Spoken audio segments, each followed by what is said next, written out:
thing. Ah! Oh, I got pooped on by a bird. Gross! What a terrible experience this has been. Hello, short circuiters. Today we have the new kick scooter. These guys emailed us and I said, no, I don't want to unbox this thing because it looks like it's a kick scooter that doesn't have a throttle. Well, it turns out it does have a throttle. So it won't be miserable like some of the other scooters I've tried. And now I'm really stoked on it. Total range of, what was it?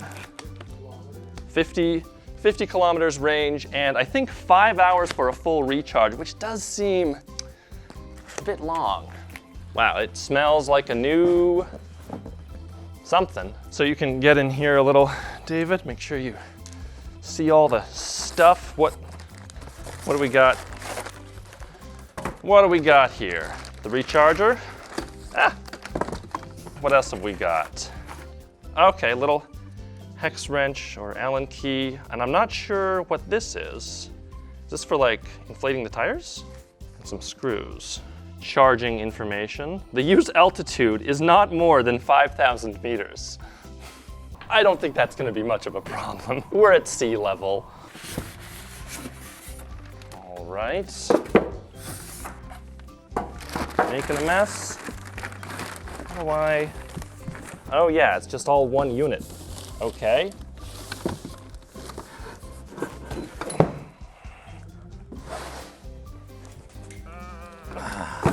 Oh man, I'm not sure how I was supposed to take that out, but this is a bit awkward. It's out now. A bell. Yes, it does have a bell. Hey, this is like a safety thing. Hit that bell. Subscribe if you're not already. Oh, what is this? Okay, maximum load 100 kilograms. Do not put one foot on the pedal or ground when riding. It is prohibited for several people to ride at the same time or to take a child while riding. Why is it called a kick scooter if you're not allowed to put your foot on the ground? That doesn't make sense. So how do you think this goes on?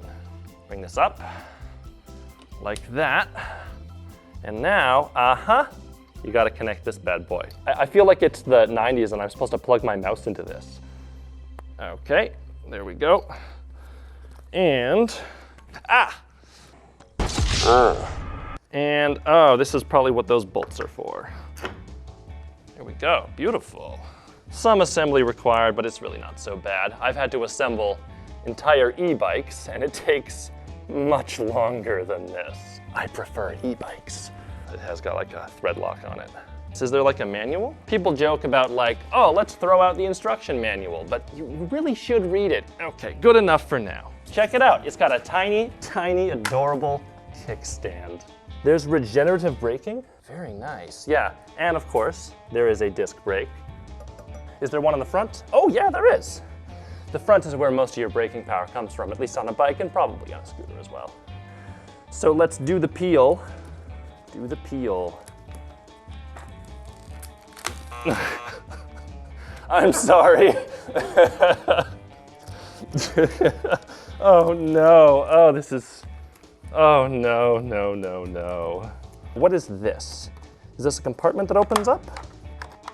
We'll go outside real quick here and I'll like go around the parking lot, but I'm gonna ride around on this for a week or two to really put it through the paces, bring it to the gym, you know, show off.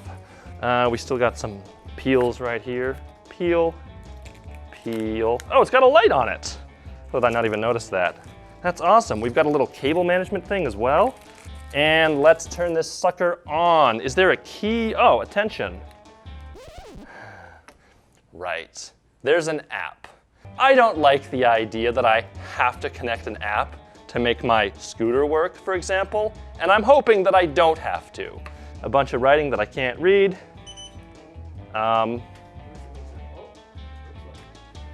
There's a, oh my God! I've wanted brake lights on my bike for so long. That is awesome. It works with both brakes, that's so cool. Well, there's no manual, so I don't know what I'm supposed to do other than check the QR code, I guess. This is not the web page you are looking for. I beg to differ. No. I guess the app's not available yet.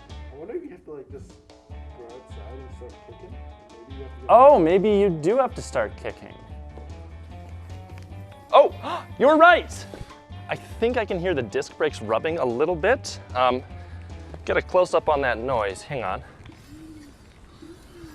Without a helmet, hashtag don't try this at home. Woo, well here we go. I thought it went faster than this. Well, I guess this is my life now. Yeah, this is 15. Wait, it's supposed to go to 25. It's fine. Yeah. Don't tell me I have to use the app to unlock the last 10 kilometers an hour. And JONO has escaped with the scooter, never to be seen again. All right, I've been riding around for a while, but before I tell you about it, today's video is brought to you by Manscaped. Their Lawnmower 4.0 offers intelligent functionality and an incredibly comfortable grooming experience. The new wireless charging system removes the need to bring cables with you and is compatible with most Qi charging pads. It has ceramic blades with skin-safe tech, reducing nicks and cuts. It's cordless, waterproof, and gets 90 minutes of use on a full charge. Get 20% off plus free international shipping using code CIRCUIT below. Okay, wow, I really like this thing. But as I suspected, it does require the app to unlock top speed. And that's like my #1 gripe about it, and the #1 reason why I personally wouldn't buy it. But everything else about it is amazing. The construction is really high quality. It's got all these safety features, like this light is always on. And also, look, I hit it twice, and the headlight is actually quite bright, and it actually shows you where you're going. This hex wrench it comes with is a cheap piece of crap. Don't use it. It stripped itself just on these 4 screws. I can't even screw this one in all the way anymore. I really actually like that you have to start going a little bit before the thumbstick will work as a throttle, because otherwise I could just be standing here and do this and whoa, it's gonna gallop away on me. That's also a really great safety feature. Oh, check this out. We figured out what this is about. Oh, ta-da! You can carry it upstairs and stuff. Isn't that great? Did you know about that? No. There's a little bit of wear and tear on the scooter from where I've been, I don't know, putting my feet on it. It's just a cosmetic thing. I'm not so sure how waterproof it is. They say don't ride it in the rain and don't ride it in more than 2 centimeters of water, which is reasonable, but it rains half the year in Vancouver. And speaking of Vancouver, the laws in British Columbia say that you cannot ride an electric scooter on the road or sidewalk. So where can you ride it? By the way, any footage you see of me riding this on the road is Photoshop. Definitely, I did not do that. It's not legal. Speaking of not legal, this thing, once you do finally unlock it with the app, it can go 32 kilometers an hour. For you Americans, that's 20 miles an hour. That's really quite fast. Any more than that is gonna be dangerous because you don't have a seat, stabilizing you. You're supposed to keep both hands on the handlebars, so you can't really signal. It feels stable, it feels centered. Like, I love everything about this, except for the app. And this is going to be the new standard by which I judge all other electric scooters. Do you trust some Chinese company you've never heard of with your data? Because it needs Bluetooth, it needs your location, and it needs a Wi-Fi connection to work. You can't even transfer ownership of this thing unless you have the app, and you have to disconnect from the app so that you can reconnect to another app. Replacement parts and your warranty stuff, all that info is in the app. And I bet that if you call in and say, oh, I'm having some trouble with my scooter, that they're gonna require you to use the app to get the diagnostic information. I used a burner phone to connect to this thing because I don't trust weird apps on my phone. By the way, the app requires you to watch a safety video and travel for 2 kilometers at a low speed before it unlocks the full speed. If you don't care, then sure, go for it. But it makes me very uncomfortable, and frankly, I'm not gonna review another scooter or electric vehicle that requires an app ever again, because fuck that. I also had some problem with like Bluetooth connectivity, and then a bird pooped on me. No network connection. Ride statistics. No network connection. This f***ing thing. Ah! Oh, I got pooped on by a bird. Gross! What a terrible experience this has been. There's no footage of the actual poop, but like, why would you want to see that? It did happen. Hill climbing. It's good. I could go up one of the bridges nearby at like 25 kilometers an hour. It really doesn't struggle with it too much. It's got some torque to it. You cannot see the screen in broad daylight. It's dangerous to even try to look at it because you gotta like cover it up with your hand to be able to see. Check this out. When you turn it on, it goes to 88 miles an hour. I can't see. Screen's not great. They say that the maximum range is 50 kilometers. I didn't manage to figure out how far I'd gone on a single charge, but I think it's probably pretty close to that. The faster you go, the more you're gonna burn through the battery. I did not have battery range anxiety. Like if it runs out of battery, it's not fun, you're not gonna be going very fast, and probably you'll just end up walking with it and then scootering down hills. They say that this is like a last mile transportation thing anyway. I can totally see this being really useful to take on the SkyTrain, but like you can't bring it to the gym.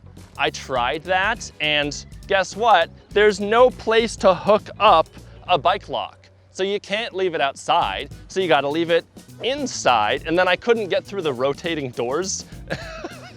What are you gonna do with it when you get to where you're going? With like the boosted board, it's small enough that you can just carry it with you. This thing is just a little bit too big. I don't know how heavy it is, but I gotta weigh this. I forgot to weigh it. Oh, there's a locking feature. First off, I need to, crap, it's not connected. No, I don't wanna do that. I swear, no, there's supposed to be a little Bluetooth icon here. There's supposed to, oh my gosh, it was there under no internet access. Did you see that? It was invisible, okay. All right, so the app is not finished yet. Anyway, you click the lock button, and now somebody tries to steal it.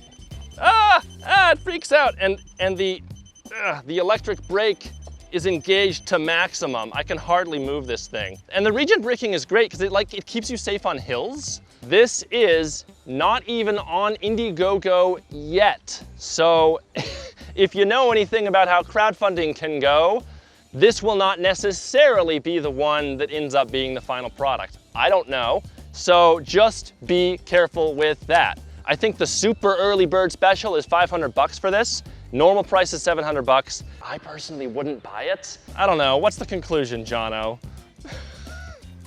Buyer beware. Don't ride like this. This is very irresponsible. All right, guys, thank you for watching. Subscribe to Short Circuit, leave a comment, and check out some of my older videos. I just did one on the Monogram, Creative Console, but for electric bikes, I don't know, I still ride the Rad Mini. But we've got some more electric vehicle bikes coming up soon, if they don't get stuck in shipping because of COVID. So, see you later.